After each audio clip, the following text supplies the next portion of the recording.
Rieccoci nell'ultima parte dell'appuntamento con il sindaco risponde, tutti i martedì 19:30, 20 e 25, 049 80 77753 per le telefonate, 345 33 411 per i 71 per i messaggi. Il sindaco risponde @gruppotv7.com durante la settimana per l'email, e siamo in diretta anche sulla pagina Facebook e sulla sezione ai reporter. Anche in quella piattaforma potete scrivere e mandare messaggi e le richieste sul sindaco. Allora mi dicevano che abbiamo una telefonata, non so se è già pronta o se sono pronti i messaggi. Allora andiamo prima i messaggi e poi con la telefonata, vediamo i messaggi. Buonasera sindaco, a quando la potatura o l'abbattimento dei platani in via Altichiero che stanno recando danni e sporcizia alle abitazioni prospicienti la strada? Renato D'Agostino. Quando la potatura non lo so, però posso farlo sapere. Abbattimento, ricordo ancora, noi abbattiamo le piante solo se sono o ammalate o se crea un problema di sicurezza, se no le piante non vengono abbattute. Giustamente chiede la potatura, questo posso verificare quando saranno fatte e adesso dire, ma mai non abbattiamo piante abbattiamo solo se sono ammalate o se crea un problema di sicurezza, se no non vanno abbattute. Secondo messaggio, sì. Dennis. Sindaco, parlando di parchi, ci potete dire come si usa lo similscivolo celeste e la giostra rossa al Giardino dei Gelsi? Enrico. Non lo so, proprio questo mi mancava, così mi informo e le faccio rispondere così imparo qualcosa. Non lo so assolutamente. Va bene, la risponderà ovviamente il sindaco. Ovviamente risponderò attraverso... Nel terzo messaggio, Dennis. Buonasera, in via Fusinato, laterale via Savonarola, i ciclisti e monopattini passano sempre sul marciapiede. Troviamo una soluzione oppure aspettiamo il ferito o di peggio? Allora, è un problema di educazione questo. Se qualcuno passa con i monopattini sui sottoporci o non può passare, è un problema di educazione, è come correre veloce su una strada quando è proibito correre. Non è che posso fare qualcosa, posso solo far sì che la polizia locale sia attenta a questo fenomeno, che stia molto attenta, che multi le persone quando le vede, però veramente non è facile risolvere il problema. Però devo dire una cosa, come cittadino, osservando, è migliorato moltissimo la situazione dei monopattini in particolare, nel senso che non vengono più parcheggiati come capita, anche perché ho riscontrato non è un problema, i non vedenti ciechi protestano perché se i ragazzi lasciano in mezzo i monopattini non li vedono e di conseguenza possono farsi veramente male, per cui questo è un invito anche a stare attenti. La gestione dei monopattini passa ogni sera per mettere a posto, per stare attento che siano a norme, che non abbiano problemi, che siano messi in ordine. Veramente è stato migliorato la situazione. Adesso col bel tempo avremo anche l'utilizzo, ma io spero che la gente sia coscienziosa. Se va a creare qualche problema, spero di no, però obiettivamente sono anche assicurati, tra parentesi, se crea un problema, cosa che spero che non capiti mai. Vediamo l'ultimo, credo, della serie di 4 messaggi, Dennis. Sì, al quarto. Buonasera signor Sindaco, marciapiedi via Marconi, città giardino disastrati con buche. Tenga presente che il quartiere è frequentato e abitato da persone anziane. Grazie. Conosco perfettamente la via, non so esattamente, invito a visitare Padoanete, comunque in qualsiasi caso le faccio dare risposte quando sarà fatto.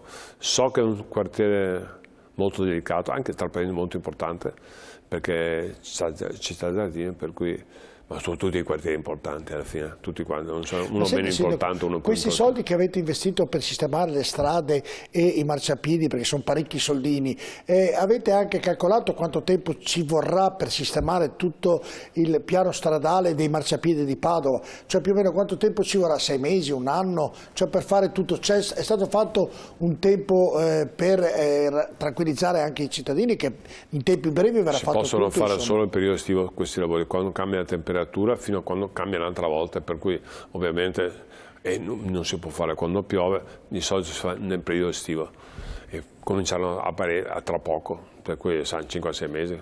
Ecco, Elisabetta, c'è ancora la telefonata perché non ho visto con la grafica la telefonata, se mi fate un segnale così non c'è ancora. Perché volevo aggiungere una cosa perché io sì. sono stato un po' frettoloso per quanto riguarda Parco delle Brentelle. Se non ricordo male è stato fatto, sarà fatto anche un beach volley, per cui un campo di beach volley. Facciamo anche un campo in erba sintetica. Finora sono stati investiti qualcosa come solo sull'attuale, qualcosa come 2 milioni di euro, è veramente un parco splendido e stiamo investendo molto perché quando sarà più o meno raddoppiato sarà veramente fantastico come parco. Sarà contento che hanno tolto le mascherine all'aperto almeno? Sì, sono contento, molti però vedo che lo continuano a tenere. Un po' di paura c'è ancora, Devo dire che anch'io spesso volentieri la tengo, però quando uno vi ricorda che c'è molta gente è opportuno tenerla. Senti, tutto però questo vuol dire anche fare un po' di positività, togliere le mascherine, vuol dire vedere un po' di luce in fondo al tunnel, di questo sono contento. Mi diceva prima la città della Speranza, pediatria, i lavori dovrebbero iniziare a poco, immagino anche lì, giusto? Aprile-maggio, anche là. E quindi anche lì dovrebbe... Nella regione, non siamo noi, ripeto, però sono contento, sono entusiasta perché l'azienda ospedaliera comincerà a aprire maggio anche i lavori operativi nel senso stretto del termine. Qui avevo molti punti perché tra i ponti che state controllando ovviamente la palazzina del Coni che ne abbiamo parlato anche la settimana scorsa, quindi una Padova che sta cambiando e insomma poi c'è... I ponti e problemi di sicurezza vengono monitorati in continuazione perché i ponti sono sicurezza. Poi c'è il master plan Boeri che dovrebbe davvero trasformare la città di Padova. Ma stanno anche dando tanti suggerimenti. Dopo è stato pubblicato il master plan, che è un indirizzo, vorrei chiarire, quando approviamo il master plan di Boeri è un indirizzo, non è il piano. È un indirizzo, una volontà dell'amministrazione di trovare una sistemazione per la stazione, perché va collegata sicuramente sotto l'aspetto proprio residenziale alla Cella, va sistemata tutta l'area, perché parlo dell'area di fronte a Chiesa della Pace, di fronte a Via Trieste, ai privati che stanno partono tra poco, veramente sarà questione di mesi per partire con queste due aree qua. Poi passarono due linee di tram, il Ministero sta questione di ingegneria per quanto riguarda all'interno della fiera, l'ospedale nuovo, la questura nuova. Congressi? Cambia Centro congressi che verrà aperto a aprile, giusto, inaugurato. Il centro congressi verrà inaugurato il 7 aprile, il centro congressi. Devo dirvi che è splendido. Ringrazio il Presidente della Camera di Commercio per essere stato veramente un Presidente per quanto riguarda la fiera e l'avviamento del progetto è stato bravissimo. I nostri tecnici lo stesso, i tecnici della fiera. Sarà un centro congressi uno dei primi in Italia, bellissimo sotto tutti gli aspetti. Ho visto che l'agenda è già piena, ho visto l'agenda è già piena. Il 7 aprile viene inaugurato l'8 c'è già il primo congresso ed è il primo interporto sul aspetto logistico, ma sono già 36 prenotazioni, vado a memoria, 36 o 37 prenotazioni. Questo vuol dire anche riprendere come città, vuol dire il centro congressi ha significati importanti, vuol dire che lavorano in bar, ristoranti, gli alberghi, si anima Padova, per cui sono soddisfatto. Vedo Elisabetta che al telefono, però dovrei chiudere. Se Elisabetta o Denis mi sapete dire se dobbiamo passare altre telefonate, vedo che è indaffarata col telefono, se qualcuno mi dà notizie in merito, altrimenti chiudiamo. Una la passiamo, la Jessica mi fosse... sì, cosa vado? C'è una telefonata, Denis? C'è la telefonata, è l'ultima perché poi dobbiamo chiudere. Sentiamo che abbiamo in linea, pronto, buonasera, con chi parliamo e da dove? Da Padova e sono la signora Maniero Milena. Signora, non si abbassa il televisore gentilmente così la sentiamo bene. Scusi, è spento il televisore? Ecco, come si chiama, scusi? Milena Maniero. E da dove chiama? Dall'Arcella. Prego, signora Milena. Allora, qui abbiamo un problema che ho già parlato con il sindaco un'altra volta, si potrebbe anche risolvere con poco, però è una cosa che ci fa vivere male tutti i frontisti di questa aiola. C'è un'aiola che era, quando sono venuta io era tutta recintata, io venivo da Sant'Osvaldo, Ma sono 20 anni che sono qua, era tutta recintata, adesso hanno tolto tutta la recinzione e praticamente ci vanno i cani, la mattina c'è la processione di cani, deiezioni, nessuno le raccoglie. I bambini, Esattamente che zona dell'Arcella? Allora, via Cherso. La via?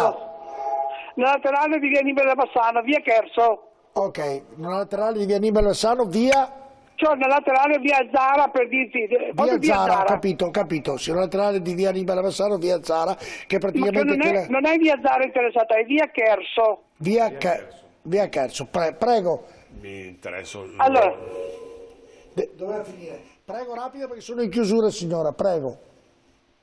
Io ho detto già il problema, di mettere di nuovo la recinzione su quella staccionata che è stata tolta, c'era un cancelletto, si poteva chiudere, e lì l'uomo tagliare l'erba ha tirato via anche le fotocellule che... Abbiamo capito, adesso il sindaco le risponderà. Grazie signora Milena. Sindaco, prego. No, faccio dare una risposta, non conosco esattamente quest'area verde. Se è stata tolta la recinzione, forse c'era non lo so, rispondo volentieri, mi informo. Io faccio fatica a conoscere tutte le cose, però devo dire che man mano che fanno le domande i nostri concittadini imparo un sacco di cose, per cui ovviamente quando mi interesso di queste cose, oltre a dare risposte ai cittadini, mi interessa anche a me spesso e volentieri. Ad esempio qualcuno mi ha detto 2 settimane fa di togliere, c'è un problema, su un tubo d'acciaio da togliere sul pioveo. Mi sono interessato, è un tubo, è condotto del gas, posso togliere questi tubi di acciaio, è una roba importante. No, perché, però anch'io curioso, un tubo d'acciaio che passa sul pioveo. Siccome è una bella zona, sono andato a vedermi perché e cosa, era conduttura del gas, per cui non posso togliere. Va bene, devo chiudere, mi dicono dalla regia. Va bene, allora ringrazio il sindaco, grazie sindaco. Ovviamente grazie ricordo alle vostre domande, mi interessa sempre capire ancora di più la città. Ecco, ricordo ancora i numeri per interagire con noi, 049 8077753 per le telefonate, per i messaggi 345 334 1171. Durante la settimana potete mandare l'email al sindaco risponde@gruppotv7.com e ovviamente noi le riprenderemo nella trasmissione e leggeremo tutto quanto scrivete e il sindaco sicuramente vi risponderà. Quindi davvero grazie di seguire questa trasmissione. Grazie a voi, grazie alle domande, buona serata a tutti. Seguite l'informazione, tra poco ai Reporter, il nostro notiziario di informazione, seguitelo e vi do appuntamento a martedì prossimo con un'altra puntata del Sindaco Risponde. Buona serata.